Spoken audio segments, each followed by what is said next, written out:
Well, the results speak for themselves. Thank you so much, this 65%, whoever you are. I always wanted to cover this character in this series so badly. I'm super proud of him. Let's go.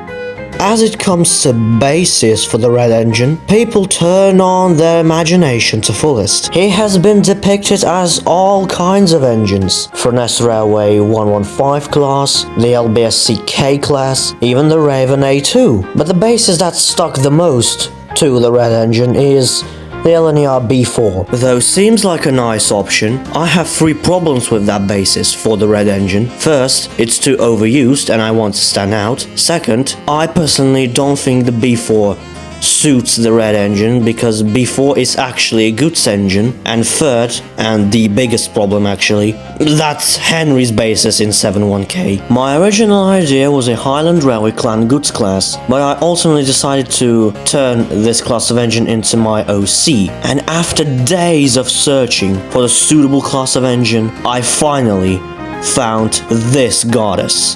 This is a Glasgow and South Western Railway 128 class. It's a mid-size 460 passenger locomotive, and the Wikipedia also states that they will consider both good-looking and excellent performers. This is what I call the ideal take on the character.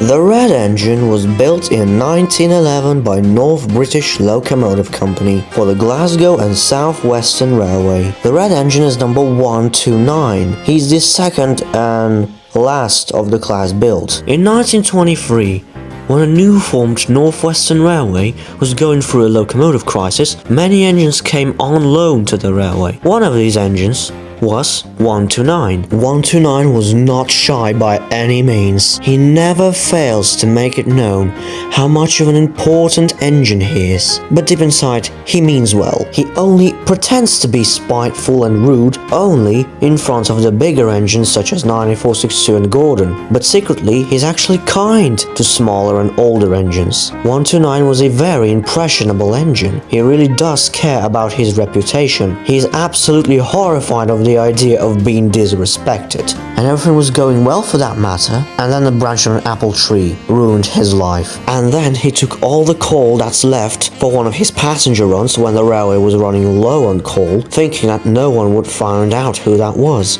But they did. 129 was returned back to LMS in 1929 and withdrawn after 5 years in 1934. But by pure luck, he and his sister 128 has been set aside for preservation. In 1950, number 128 has been privately preserved, but 129 would have to wait for another 7 years to find his home. To his shock, the man who came to buy him was none other than young Sir Robert Norramby. 129 was brought back to Sodor, cosmetically restored and put on a static display at Ulstead Castle, where he sat until 1971. In 1971, the question was raised about the mainline local stopping service. Sending Thomas or Daisy to work on the mainline as a local became quite inefficient, so Tom had decided that the railway needed a premier engine to handle these duties. And then he remembered about 129. Sir Robert Norramby agreed, and 129 was moved to Crovan's Gate Locomotive Works for restoration to working order. And in 1976, Leader was finally entered service to help the Red Engine with the mainline local stopping services. But that's another story. And that is my take on a Northwestern Railways number 55, Aled Greedy.